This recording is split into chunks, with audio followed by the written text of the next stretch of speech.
Hello guys! Hello! This is for Gemini. Gemini, welcome dito sa aking channel, Kapalaran 888. Welcome!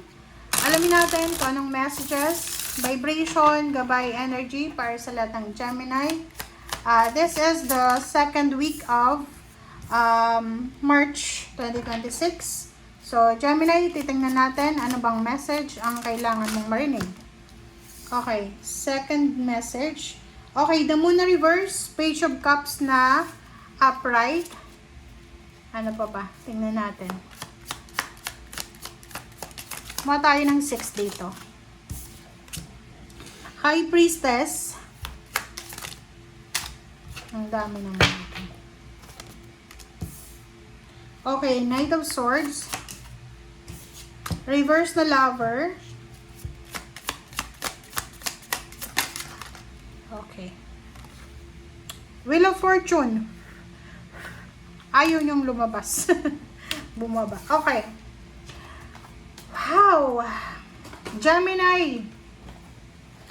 Sinasabi ng Barasio dito na the Moon na reverse, may mga pagkakataon ka Gemini na hindi ka nakikinig sa intuition mo. Like halimbawa, may mga binubulong sa'yo ang instinct mo, ang intuition mo, pero iba yung decision mo, iba yung actions mo. So, sa linggong ito, sinasabi ng barahan na especially about sa love life, about your emotion, mga ano, kasi yun yung kontrolado mo yung actions and reactions mo, yung emotion mo. Makinig ka sa sinasabi ng iyong intuition. Nakikita ko sa'yo dito na wala kang kinakatakutan, lalo sa linggong ito. Siguro few weeks ago, medyo nag-iisip ka, natatakot ka sa kung anong posibleng nangyari sa hinaharap. But this week, nakikita ko, lalo na sa relationship, manageable. Na ma-manage mo yung emotion mo, yung reaction and actions mo, and all about your daydreaming, na ma-manage mo siya. So, good job. And yun, ituloy mo lang yung pakikinig sa intuition mo. Kasi yun yung importante Wag mong kontrahen yung intuition mo. Knight of Swords.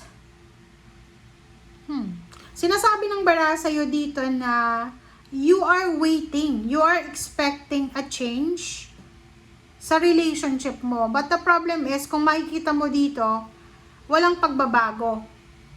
So, pwedeng makatanggap ka ng balita tungkol sa relationship mo, pero walang pagbabago pa rin. Parang ganon. So, like for example, may balita ka na kailangan na malaman galing sa asawa mo or galing sa boyfriend, girlfriend mo or sa magulang mo. Pero, possible na ma-delay siya sa linggong ito.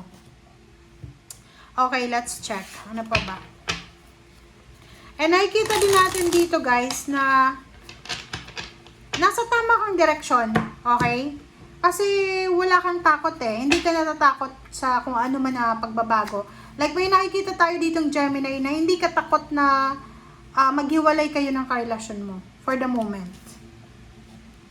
Kasi a few months ago, nakikita ko sobrang nakakling ka sa relationship mo. But now, no, nakikita natin na sobrang independent mo.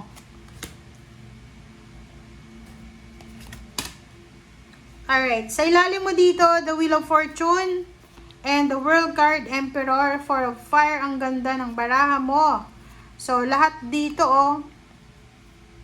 pwedeng may contract signing, may panalo sa kaso, good karma, papeles, dokumento ka na inaasikaso sa linggong ito, wedding. Meron kang wini-wish, pinapangarap about your family, about your relationship na posibleng mangyari siya sa linggong ito. Love life, sinasabi ng barahan na kung nag-away kayo ng karelasyon mo, ng person mo, ay posibleng magkaayos kayo sa linggong ito. Another is Four of Fire.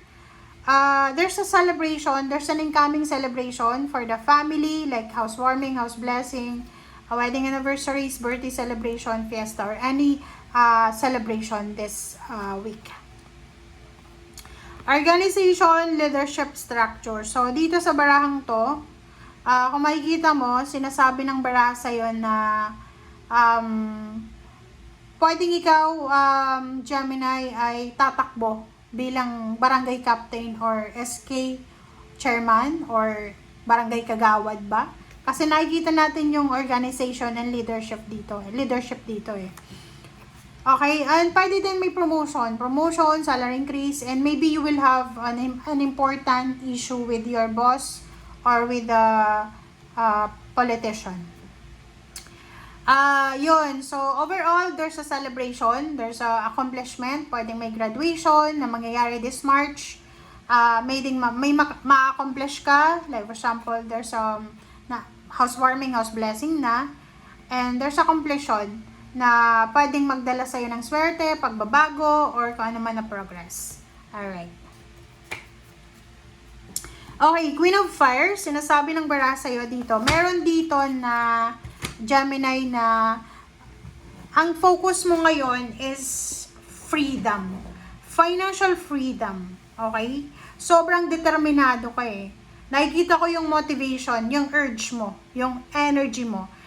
Isang Gemini ang nakikita natin dito na napaka-workaholic, napaka-dedicated, motivated, inspired sa kung anong ginagawa niya. You are aiming for a success, for a recognition, for a triumphant victory. Nakikita ko sa iyo dito na you are super ready sa kung ano man na competition, kung ano man yan. Kumaga Gemini ka kasi, ang Gemini ganun eh.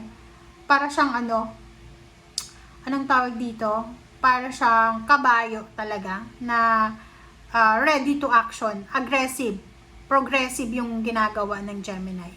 Okay, Knight of Earth, nakikita natin dito na isang tao na like maybe Virgo or maybe Leo, Scorpio, ang posibleng gusto kang tulungan na maabot yung pangarap mo. You're waiting for something, like maybe you're waiting for 3 years. So, nakikita ko, you're connected to Virgo. Kasi yung Virgos are waiting for 3 years, 3 months, 3 weeks, or 3 decades bago sila magdesisyon. So, ikaw ganun din.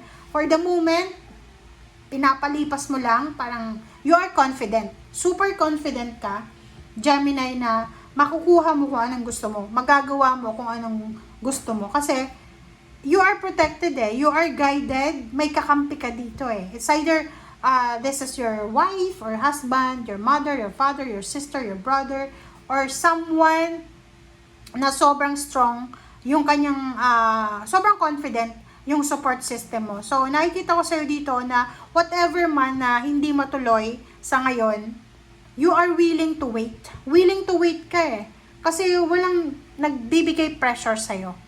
Okay? So, thank you guys. Bye!